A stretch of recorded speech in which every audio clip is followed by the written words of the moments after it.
అందరికీ నమస్కారం అండి. ఆనందంగా జీవితాన్ని ఆస్వాదించడానికి అమ్మ మాటకు స్వాగతం. ఉదయమే వాకింగ్‌కని పర్ణశాల దగ్గరికి వెళ్తున్నామండి. ప్రతిరోజు మా మరిది గారు అక్కడికే వెళ్తూ ఉన్నారు. ఎందుకంటే ఇప్పుడంతా పైర్లు, కోతలు అంతా బావుంటదనమాట అండి. అక్కడంతా పక్కన పొలాలు కదా! అవి చూడటానికి తను వెళ్తున్నాడు. తను చెప్పాడనమాట. "ఇక కోతలయిపోతున్నయి. ఇంక గ్రీనరీ ఉండదు. కోతలు ఎట్లా కోస్తారో చూస్తావా?" అన్నానంటే, "సరే ఈరోజు నేను కూడా బయలుదేరతాను" అని చెప్పి నేను బయలుదేరాను. మా వారు రానన్నారనమాట అండి. మేమిద్దరం బయలుదేరాం.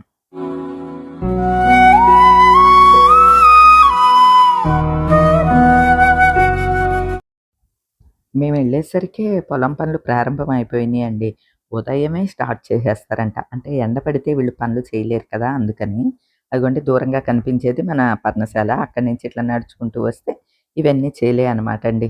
చాలా మటుకు కోతలన్నీ అయిపోయినియి. మన పక్కనే ఆనుకుని ఉన్న చేల్లో కూడా కోతలయిపోయినియండి.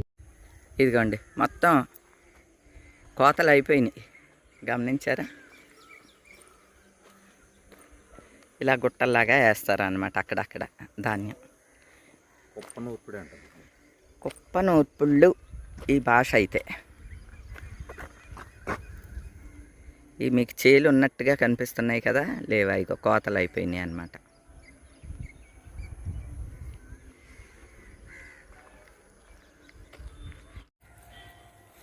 ఇదిగోండి ధాన్యం ఇలాగా గుట్టగా వేసేస్తారు. దాన్ని పల్చగా ఇట్లా పరుస్తారు. అదిగో ఆల్రెడీ అక్కడ పల్చగా పేర్చేసేస్తారు. ఇది కూడా ఇట్లా పల్చగా పేరుస్తారు. ఎన్ని రోజులండి? 2 రోజులు ఉంచుతారా? ఇంత మేర ఎందుకు ఉంచారండి ఇది అని అంటే, ఇది విత్తనాల కోసం దాచుకుంటారంటండి. అంటే బాగా ఇంకా ముదిరిన తర్వాత ధాన్యం కోసి జాగ్రత్త చేసుకుంటారు. ఆ ధాన్యాన్నే విత్తనాలుగా వేస్తారు. అంటే నారు జల్లుతారు కదండి, నాట్లు అప్పుడు వాడే అనమాట ఇవి. సీడ్ బ్యాంక్ అంట. సీడ్ బ్యాంక్ అంటండి. సీడ్ బ్యాంక్ అంటే అర్థం అవుతుంది అందరికి. ఇగో అందరూ ఇది గుంటగలగరాకు. ఈ గుంటగలగరాకు కోసం ఓ తెగ చూస్తారు అందరూను. తలకు ఉపయోగిస్తారనమాట. ఇక్కడ చూడండి పెద్ద పెద్ద చెట్లు అయిపోయినాయి. ఇదంతా గుంటగలగరాకే. కావలసినంత పోసుకోవచ్చు. లేనండి, ఇదివరకు మనం టబ్బులో వేసి పెంచేవాళ్ళం అవి దొరకనప్పుడు. ఇప్పుడు కళ్ళ ముందే ఇంత లక్ష్మీ తామరలు ఉంటున్నా ఇంకెందుకు ఇక్కడే ఉన్నదిగా. అంటే చేల దగ్గర ఎలా ఉంటుందండి. మన పొద్దున్నే పనులకి బళ్ళ మీద సైకిళ్ళ మీద వెళ్ళిపోతూ ఉన్నారు.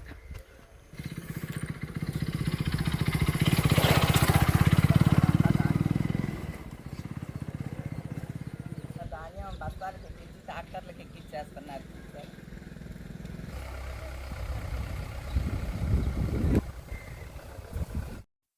ధాన్యం అంతా పైర్ల మీద తయారయిన తర్వాత ఇదివరకు కోతలు అని చెప్పి మాన్యువల్‌గా మనుషులే కోసేవాళ్ళండి. ఇప్పుడంతా ఈ కోత యంత్రాలు వచ్చేసినాయి అనమాట.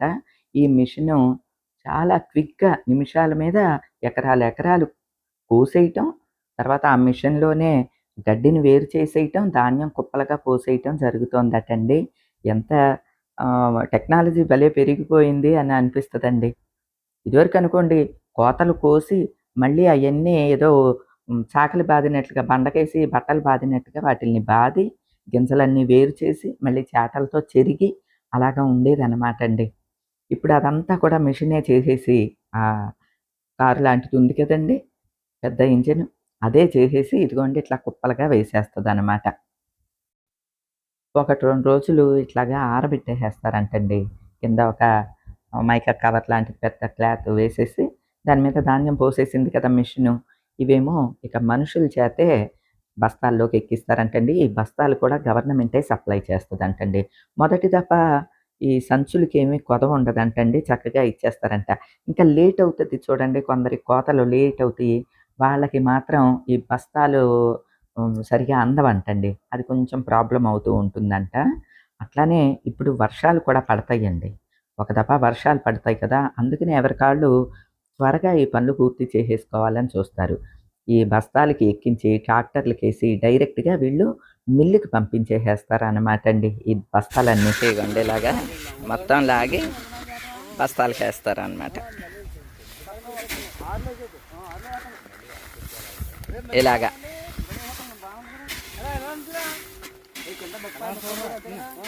ఒక బస్తాకు వచ్చి ఎన్ని కేజీలు వస్తాయండి ఉజ్జాయింపున? ఆహా. 40 కేజీలు పట్టుబడి 75 కేజీలు బస్తా, క్వింటాల్కి 100 కేజీలు. ఓకే అండి, ఓకే. వేసిన తర్వాత ఇదిగోండి దబ్బనంతా ఇలా కుట్టేస్తూ ఉంటారు.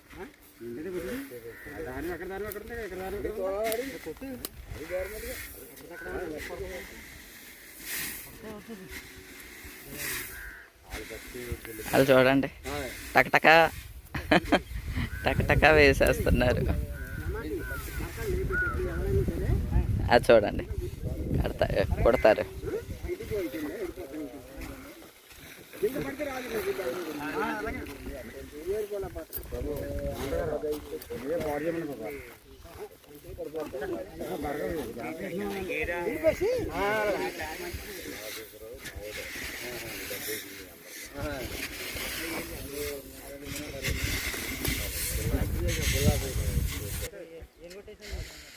ఇదిగోండి ఈ బస్తాలు ఉన్నాయి కదా, సంచులు అంటారు. ఇవి కూడా గవర్నమెంటే సప్లై చేస్తుంది అన్నమాట. ఈ సంచులు మిల్లోళ్ళు ఇస్తారు. ఈ ధాన్యం అంతా ఇట్లా నింపి మిల్లులకి పంపాలన్నమాట అండి. మిల్లుల దగ్గర నుంచి గవర్నమెంట్ తీసుకుంటుంది. అంటే వీళ్ళు ఇచ్చేది గవర్నమెంట్కే, కాకపోతే డైరెక్ట్ గవర్నమెంట్కి ఈ ధాన్యం ఏం చేసుకుంటుందండి, మిల్లుకి వేస్తే మిల్లులో బియ్యంగా ఆడి బియ్యం మనకి తెలుసు కదా ఎఫ్సిఐకి వెళ్తాయి గవర్నమెంట్ కంటే. ఇదంతా ఒక ప్రాసెస్ అన్నమాట అండి. వీరికి గవర్నమెంటే మనీ పే చేస్తుంది అనమాట. మద్దతు ధర ఒకటి ఉంటుంది. బస్తాకి వచ్చి 1700 చిల్లర అనుకుంటా. 1700 అండి బస్తా. 1740 మద్దతు ధర గవర్నమెంట్ ఇచ్చేది. ఇదంతా ఇంత ప్రాసెస్ అయితే మనకి ఆహారం ముద్ద చేతికి వస్తుందండి. ఇదిగోండి రైతు గారు, ఈ బాబాయ్ గారు రైతు గారు అన్నమాట. రైతు లేకపోతే కూడు లేదు కదా, సాఫ్ట్వేర్ వాళ్ళు లేకపోతే ఏమవుతుంది? రైతు లేకపోతేనే బొవ్వ ఉండదు ముద్ద. ఇదన్నమాట అండి చేలు, వాటికి సంబంధించి సామాన్లు అన్నీను. ఇప్పుడు ఇక కోతలన్నీ అయిపోయినాయి కదండి, పంట కాలువలు కూడా కట్టేస్తారనమాట. నీళ్లు వదలరంటండి. ఒక 1-2 నెలల పాటు ఈ కాలువలన్నీ కట్టేస్తారు. ఇప్పుడు కాలువల బాగు చేయించే పనులు అవన్నీ కూడా ఇప్పుడు చేయించుకుంటారంటండి. మళ్ళీ 2 నెలల్లో నేలని బాగు చేసుకుని రెడీగా ఉంచుకుంటే పంట కాలువలు వదులుతారంటండి. అప్పుడు నిండా నీరు పట్టుకుని అప్పుడు మళ్ళీ విత్తనాలు వేసుకుంటారనమాట. మళ్ళీ పంట లైన్లోకి వచ్చేసేస్తుంది. ప్రస్తుతం అయితే ఇట్లాగా ధాన్యం, కోసిన ధాన్యం అంతా ఇట్లాగా ఎండబెట్టడం. ఇప్పుడు మాన్యువల్గా చేసే పనులు ఇవే అన్నమాట అండి. మిగతావన్నీ కూడా మిషనే చేసేస్తుందంట. ఆడవాళ్ళు కూడా ఉన్నారండి, చక్కగా షర్టును పంజాబీ డ్రెస్సుల మీద ప్యాంట్లు వేసేసుకుని వస్తున్నారనమాట పనులకి. వాళ్ళకి అవే కంఫర్టబుల్గా ఉంటాయండి. ఎండ మాత్రం ఇంకప్పుడే ముదిరిపోతుందండి. ఇదిగోండి అక్కడ కొంచెం ఇట్లా పైరు ఉంచారు, విత్తనాలకని ఉంచారు అని చెప్తున్నారు కదండి. అలా అక్కడక్కడ ఉన్నాయి అనమాట. ప్రేమని 4 రూపాయలు కొయ్యమన్నాను. ఏమన్నా అందులో దిగటానికి ఉండదు, బురదలాగా ఉంటుంది అనమాట. దానిలోకి చేలోకి మనం దిగలేము. ఇప్పుడు కూడా బురదలానే ఉంటుంది. ఇక కోతలు గీతలు అన్నీ అయిపోయిన తర్వాత అప్పుడు ఎండబెట్టేసేస్తారనమాట అండి. ఆ తర్వాత అప్పుడు మాత్రమే డ్రైగా ఉంటుంది అంతే. ఏమండి ఈ ధాన్యాన్ని చూస్తే నాకు ఒకటే అనిపిస్తుంది, అన్నపూర్ణాదేవిని మనం వంటింట్లో విగ్రహము, పూజా మందిరంలో చిన్న విగ్రహము, గరిటె పట్టుకున్న అన్నపూర్ణాదేవిని విగ్రహంగా చూస్తూ ఉంటాం. అసలు సిసలు అన్నపూర్ణాదేవి అంటే ఈవిడేనండి. ఆ ధాన్యమే, మనం తినే ఆహారమే అన్నపూర్ణ అండి. ఆ కంకులు చూడండి. ఇదివరకైతే మాన్యువల్గా కోసినప్పుడు ఈ మొదలంతా కోసేసేవాళ్ళంటండి. గడ్డి వేరుగా పశుగ్రాసంగా వాడేవాళ్ళు, ధాన్యాన్ని ధాన్యంగా వాడేవాళ్ళు కదా. ఇప్పుడు మిషను కొరతలు కదండి, అది కేవలం ఆ ధాన్యం కంకుల్ని పై వాటిని మాత్రమే కోస్తదంటండి. వాళ్ళు చెప్తున్నారనమాట. మళ్ళీ ఆ గడ్డి అంతా కూడాని పశుగ్రాసానికి ఉపయోగపడాలంటే మళ్ళీ ఇంకో మిషన్ ద్వారా ఆహ్, చుట్టలు చుడతదట గడ్డి. అలా అయితేనే వస్తదండి. లేకపోతే ఇదైతే గడ్డి పని చేయదు పశుగ్రాసానికి అని చెప్పారనమాట. ఎన్ని రకాలోనండి. నాకు పొలాలంటే చాలా ఇష్టమండి. కానీ మాకు ఎటువంటి పొలాలు ఏమీ లేవు. ఓకే అండి. ఇవన్నీ చూసే అదృష్టమన్నా కలుగుతోంది. వీటి పక్కకే మనం వచ్చాం కదా! నాకు చాలా సంతోషంగా అనిపిస్తోందండి. ఎందుకంటే ఈ పొలాలు, భూములు ఇవన్నీ కూడా మనయ్యే అయ్యి ఉండాలి అని లేదు కదండీ! మనం ఎక్కడికో వెళ్లి చూస్తూ ఉంటాం ఇవన్నీను. మన పక్కనే జరుగుతున్నాయి కదా! ఇది మనదే అవ్వాలి, ఈ ధాన్యం కుప్పంతా మనదే అవ్వాలి, మనమే తినాలి అనేం కాదండి. అట్‌లీస్ట్ చూసి సంతోషించే అవకాశమన్నా వచ్చింది కదా! అని చెప్పి చాలా హ్యాపీగా అనిపిస్తోందండి. ఇప్పటివరకు ఇటువంటి అవకాశం నాకెప్పుడూ కలగలేదు. అంటే భీమవరం చుట్టుపక్కలన్నీ పొలాలున్నా అండి, ఏదో దారిలో వెళుతూ చూడటమే తప్ప, ఇలాగా మనం అక్కడే ఉండి, పక్కన మన పర్ణశాల కడుతున్నాం కదండీ! అక్కడే ఉండి, ఓహో! కోతలవుతున్నయ్యా, నాట్లేస్తన్నారా, ఇట్లా ఇయన్నీ దగ్గర నుంచి చూసే అవకాశం రావటం కూడా నాకు చాలా చాలా ఆనందంగా ఉందండి. ఈ పంట కాలువ ఇక ఎండబెట్టేసేస్తారంటండి. వాటరు గ్రాడ్యుయల్‌గా తగ్గిపోద్దట.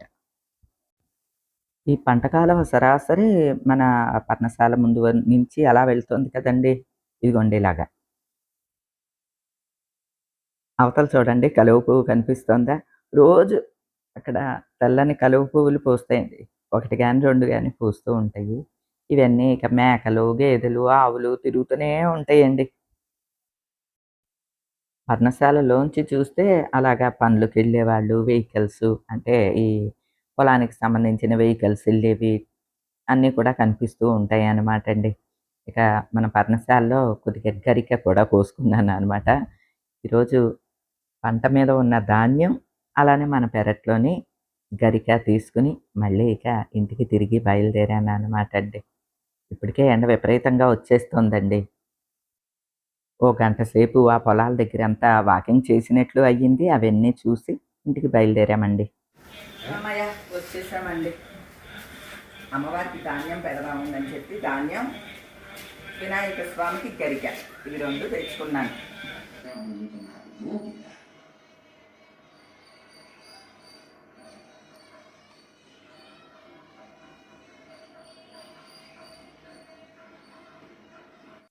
వినాయకుడికి ఎప్పుడు గరిక పెట్టి పూజ చేస్తానండి. అమ్మవారికి మాత్రం ఇట్లా ధాన్యంతో పూజించడం ఇదే ఫస్ట్ అండి. అంటే మా పెరట్లో ధాన్యం కింద రాలి అంటే చిలకలు తింటాయి కదా! అవి కింద రాలి ఏమన్నా మొలకలొచ్చినప్పుడు ఆ మొలకల్ని పెడతాననమాట. అంటే ధాన్యం మొలకలొస్తాయి కదా! వాటిల్ని పెట్టి పూజిస్తాను. అచ్చంగా ధాన్యంతో పూజించడం ఇదే ఫస్ట్ టైమ్ అనమాట అండి. ఆ తల్లి అన్నపూర్ణాదేవి దయ వల్ల ప్రతి ఒక్కరూ 4 ముద్దలు కడుపారా పూజించాలని మనస్ఫూర్తిగా కోరుకుంటూ, అలానే ఎటువంటి ఈ వర్షాలు ఇవన్నీ కూడా ఆ కోతలయ్యేంత వరకు పడకుండా ఉండాలని ఆ తల్లిని వేడుకుంటూ, ఈరోజుకి ఇదేనండి. మరో మంచి వీడియోతో మళ్ళీ కలుస్తా. అప్పటి వరకు ఉంటానండి.